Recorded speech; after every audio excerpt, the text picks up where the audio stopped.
having a Big Lou barbecue and other things I want to do. And y'all, it is hot out here. It is the 30th day of July, the year of our Lord 2024. Right here, last part of July, first part of August, most miserable time to be a Louisiana resident. Our high today is going to be 94, but our humidity is 70%. Heat index today feels like temperature 104 degrees. It is humid. You're going to see me sweat, all right? And I'm starting a fire in my rocket stove from Patriot Metal Works and Smokers. You've seen me cook on this thing before, but I don't cook on this thing a lot this time of year because it requires a fire. When I got it last January, it was really cold, and boy, I enjoy cooking on it. Got a lot of videos with it. This is going to be the longest cook I've ever done with it. I'm going to be making jambalaya. Yeah, jambalaya. Gumbo's a winter thing. Jambalaya, we eat that in summer. And I think we eat that all year round because I think jambalaya is the world's best comfort food. I love jambalaya. And you've seen me make a lot of jambalaya on my channel. Even Creole jambalaya once. When I make it in these 5-gallon pots, I've got 3 of these 5-gallon pots from Cajun Classic, 2 kettles with a round bottom. One's anodized aluminum, the other is cast iron. And I've got this flat bottom Dutch oven one. All right. It's a little different making it in flat bottom pots. If you're doing it on your stove, that's what you want. You know, you want to make like a 6-quart Dutch oven. That's all you want to do is feed your family with some jambalaya. A little bit, that's fine. But if you're making a lot, probably better to have a round bottom kettle, but this one does just fine. And it sits on top of the rocket stove because it's flat bottom. All right, you've seen me review this Cajun Classic one, and the last time you saw me use it, I made chicken stew in it. Yeah, I used a 10-pound bag of chicken quarters. That's how big this pot is. Weighs 40 pounds empty. I don't know if that includes the top or not, but I know this sucker's heavy. Anyway, we're gonna get this hot. I'm gonna be using what I believe is post oak splits, maybe some other type of red oak. I'm gonna use some yard waste from these blackjack oaks behind me, and I've got some live oak limbs that I'm gonna be burning up too. Anyway, this is the longest cook I've done on my Patriot Metal Works and Smokers rocket stove, 6-inch rocket stove. But last year I was actually gonna do this in a jambalaya competition last spring. That competition got canceled due to weather and some other restrictions. But this fall and winter, I want to do some jambalaya competitions. And I want to know if I can get jambalaya cooked in here. All right, so you see my jambalaya recipes before. It's pretty much the same technique, but this time I have changed it up since the last time you saw it. I've got a secret ingredient that I'm now using that I think makes it really good.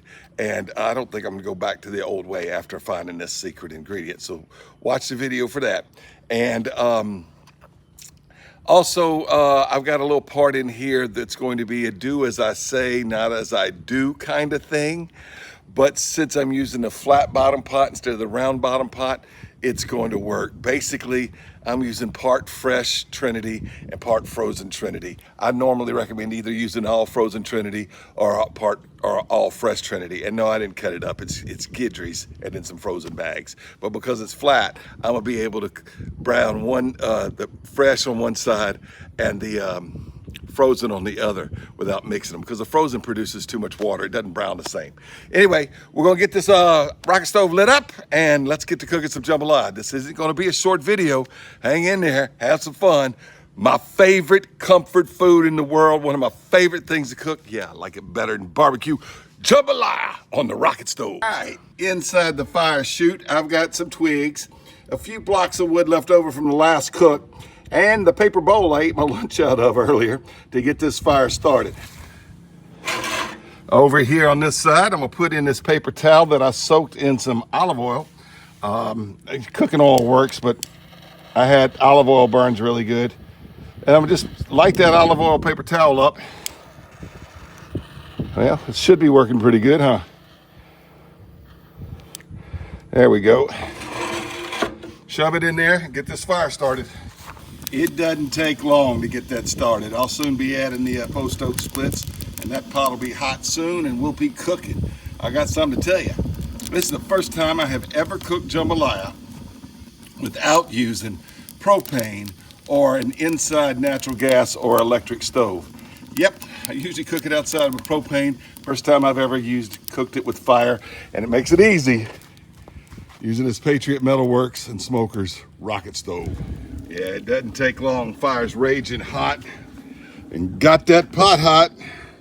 Thermoworks saying 340, 360. We ready to cook the sausage. All right, I got 4 pounds of Manda sausage. Manda's out of Baton Rouge, the city of my birth. So Manda's out of Baton Rouge, I'm out of Baton Rouge. I like Manda. It's a country style sausage. You can use any southern country style sausage or Cajun style sausage or andouille. I really like Manda in my jambalaya. It holds up well, gives it a good Baton Rouge kind of flavor, even though I don't live in Baton Rouge anymore and haven't since 2005, almost 20 years.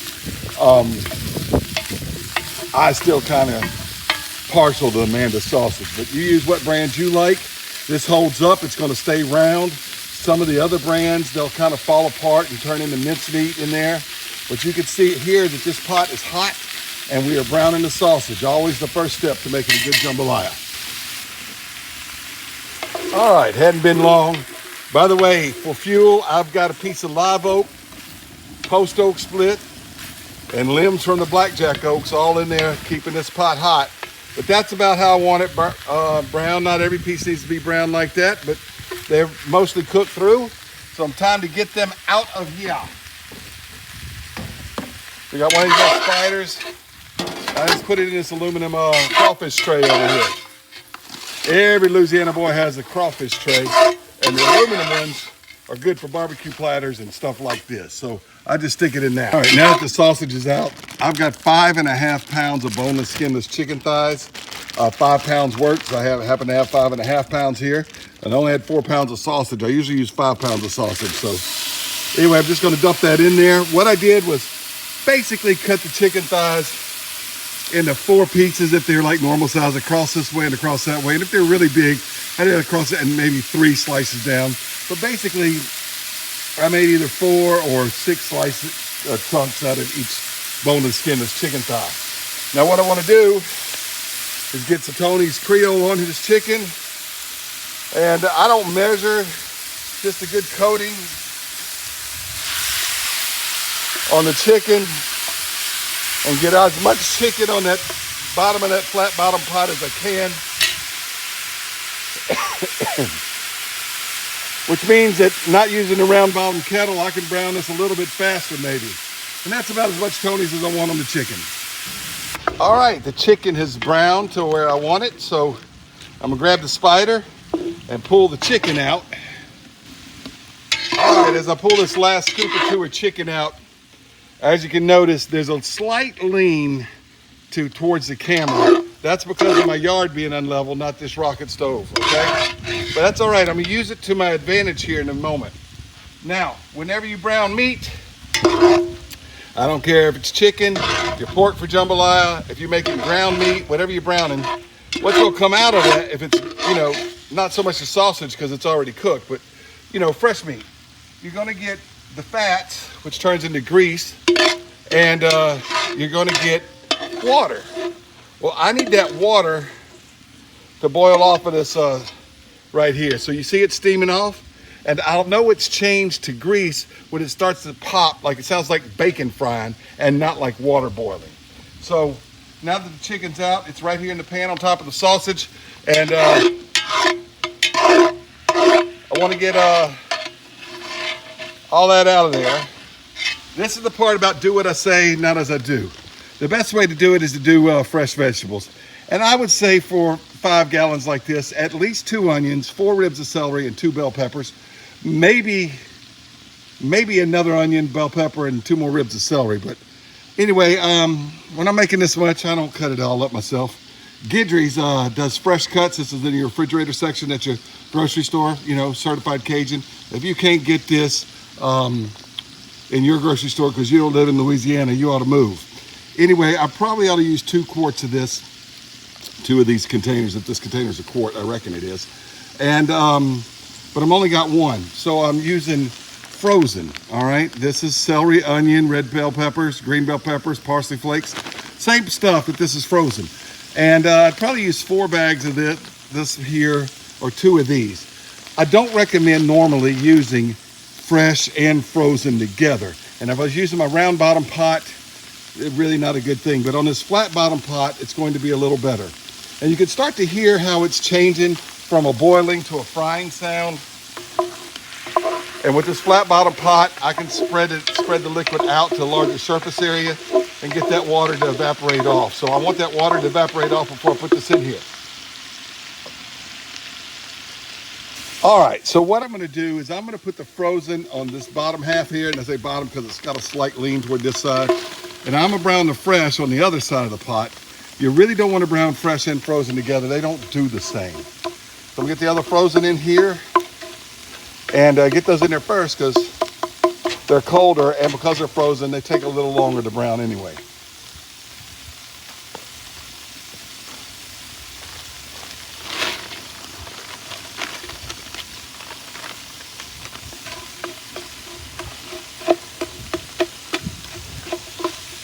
And since the other isn't in there yet, I can just go ahead and use the whole bottom of this pot first.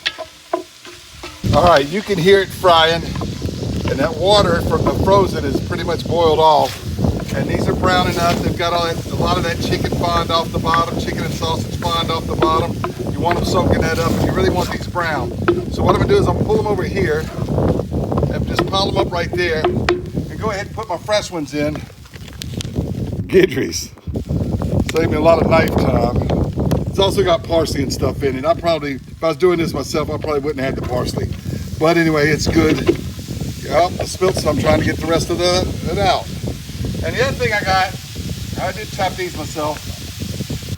Chop up one of those bunches of green onions you get, you know, like $1 a bunch or something. And the bottoms of the green onions, the white part, that goes in here with this. And this has all got to get browned.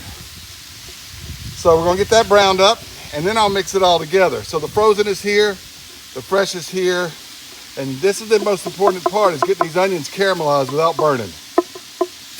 Now normally, a round bottom kettle is superior to a flat bottom Dutch oven for making large amounts of jambalaya. Of course, you know, in your kitchen on your stove, a family size portion, flat bottom pot's just fine. But you know, when you're making 5 gallons like this, the round bottom kettle is better. But when I've got the frozen and the fresh, with the flat bottom pot, I can keep them separated. And so I actually have an advantage of cooking with the flat bottom pot using a mixture of frozen seasoned mix and fresh seasoned mix. All right, frozen has been here. The fresh has been here. I don't want it to burn. It might have burned a little bit. You want a dark brown color on it. And so it's not all where I want it, quite where I want it to be. So I'm using a cheater ingredient. Don't tell nobody. I'll tell you what that is in a minute. But right now, let's get a gallon of water in there. Get that fond off that pot. And we're getting to the best part. The best part. By the way, if you don't know, this is Cajun Jambalaya. Yeah, that's gonna give me a good color, but I'm gonna use a little bit of cheater anyway. And that little bit of burn stuff, that's gonna be all right. So I'll mix all into the rice and we'll be fine. For those of you who don't know, you're outside of Louisiana. I find that a lot of people not from Louisiana don't know jambalaya culture. There's 2 kinds of jambalaya. Cajun, which is what everybody in Louisiana eats, and Creole, which is only popular in New Orleans to the tourist and those outside of Louisiana. And Creole jambalaya has tomatoes in it. Real jambalaya is brown jambalaya, not red jambalaya, and it does not have tomatoes in it. And so I'm making Cajun jambalaya. I do have a Creole jambalaya video that I made just for the folks outside of Louisiana, but there ain't gonna be no tomatoes in this. All right, here's my secret ingredient. Look, usually I use a gallon of chicken stock if I make the chicken stock, or chicken broth if I buy it, and you've seen me make videos before where I've used that, or I'll use chicken bouillon. When I use chicken bouillon though, it messes up my salt content, you know? I don't really get the salt and flavor, but I have found this zero salt bouillon by Knorr's. This stuff is awesome, all right? And it makes about 21 cups, which would be about 5 quarts, all right? So it makes about a little over a gallon, you know? And Therefore, we're gonna dump that whole thing of no salt chicken bouillon in there.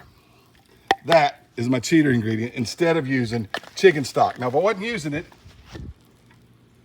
this right here would not be water. This would be chicken stock or chicken broth. Because I use that bouillon, that's what we got. Now stir that up. We got to bring this to a boil. All right, I used about half of these 8-ounce jars of garlic, and that's just about all I got. So that goes in. If you want to chop up garlic, I'd say 2 small heads or 1 really large head of garlic for 5 gallons. Get some of that in there so I get this out of there, right?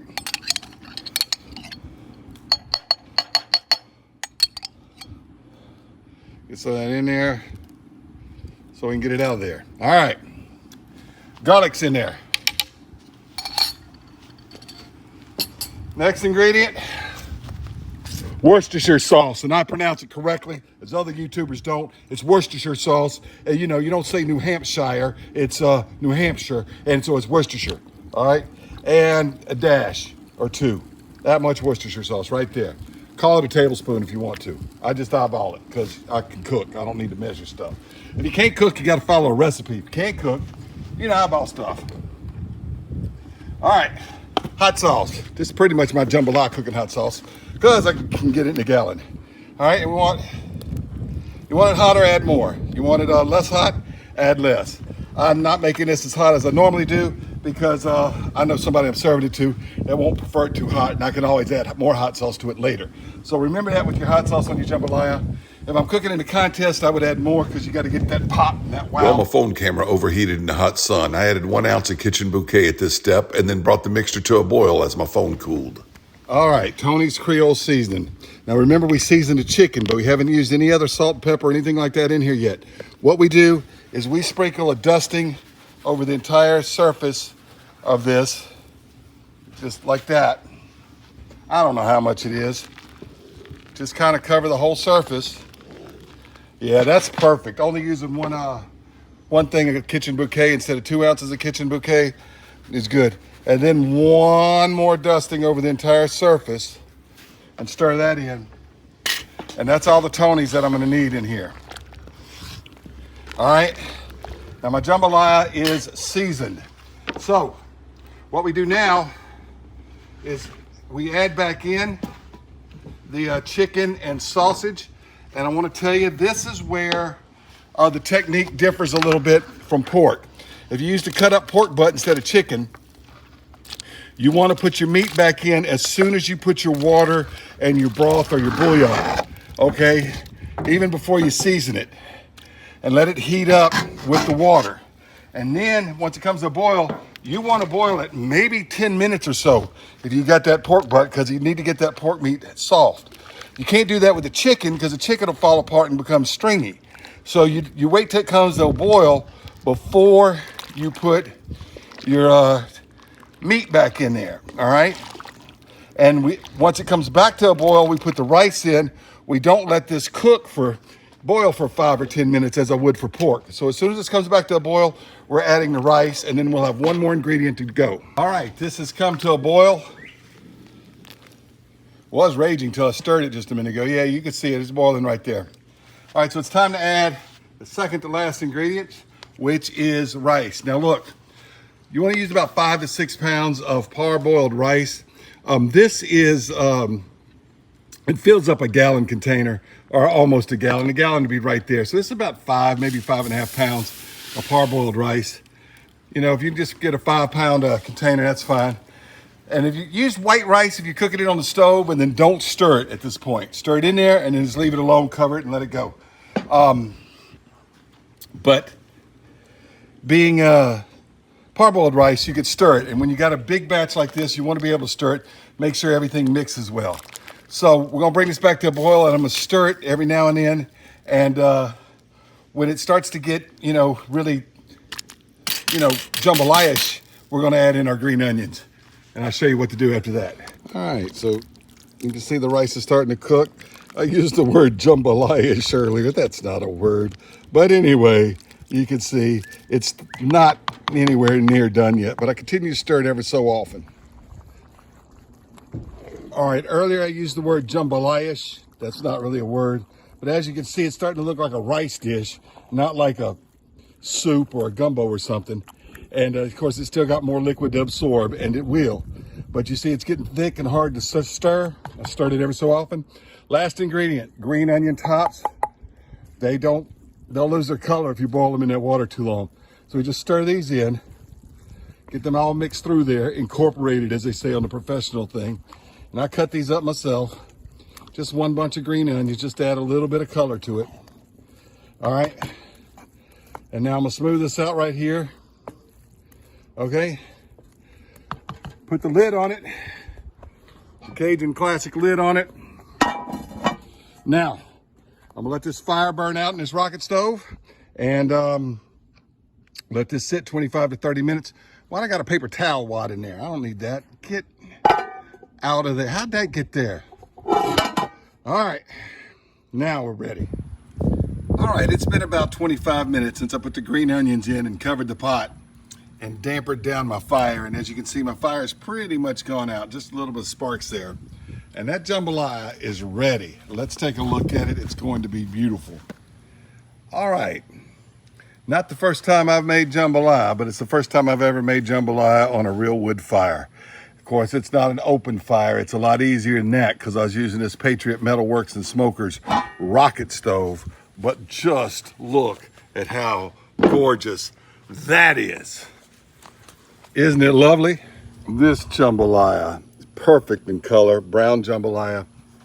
Knew I wouldn't need a full 2 ounces of kitchen bouquet. Sometimes you might, but I had good color on those onions, even though they were fresh and frozen. It was a little tricky, but the flat bottom pot made it better. I don't recommend using fresh and frozen. Use one or the other, but not both. And I'll tell you what, just look at this jambalaya. Absolutely wonderful. I am gonna let it sit a little bit before I serve it, but you can see, look, I'm not gonna taste test it on camera. It's 94 degrees out here, 70% humidity, 104 degree heat index, sun is brightly shining, and I'm not showing my face on camera again. I'm a sweaty mess, but that jambalaya is gonna be so good. I'm gonna share some with the family I know, and we're gonna be eating on this for a few days. I shared some of that jambalaya with my girlfriend's family. Her and her daughter and son liked it. My son and daughter liked it, and I shared some with my mama, and she really likes it. And I make that jambalaya pretty much the same way all the time. But this one had a little something, had that Je-Ne-Sais-Quoi. Je-Ne-Sais-Quoi jambalaya. Maybe I'll call this video Je-Ne-Sais-Quoi jambalaya, but you already know that. I don't know that because I'm just now videoing this. But you're watching this, and you've been watching the whole video, and you've read the title, so you probably know that I've already decided to call it Je-Ne-Sais-Quoi jambalaya. It's a little something you can't explain, but there was something there, because the day before I'd made jambalaya, pretty much the same recipe.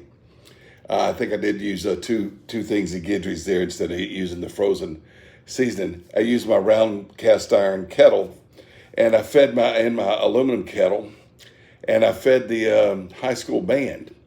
All right, and where I teach, and my son's in the band, they were having band camp. It's, the last week of July, first week of August. And I fed the band, and they all love the jambalaya. And so the next day, with what I did, I made that pot on a wood stove. Same recipe, basically.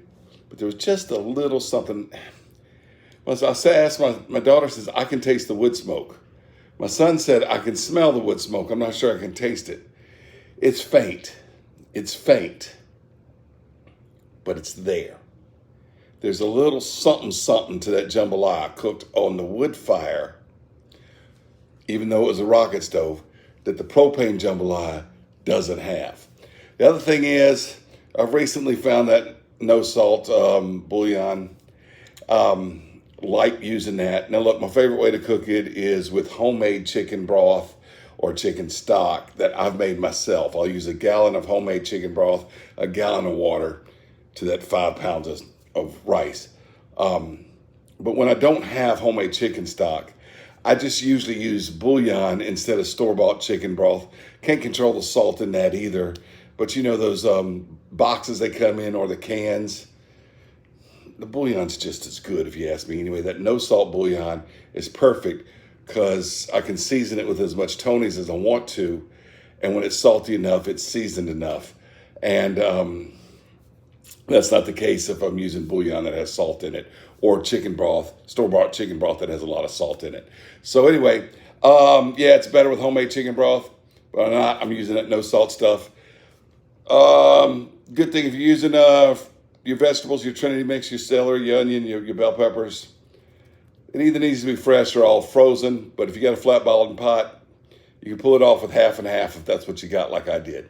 Can't do that with the round bottom pot. Thanks for watching Big Lou Barbecue. I know it's a 25-minute video, but everybody loved the jambalaya. Je-Ne-Sais-Quoi jambalaya. That's what I'm going to call it. Thanks for watching Big Lou Barbecue and Jambalaya too.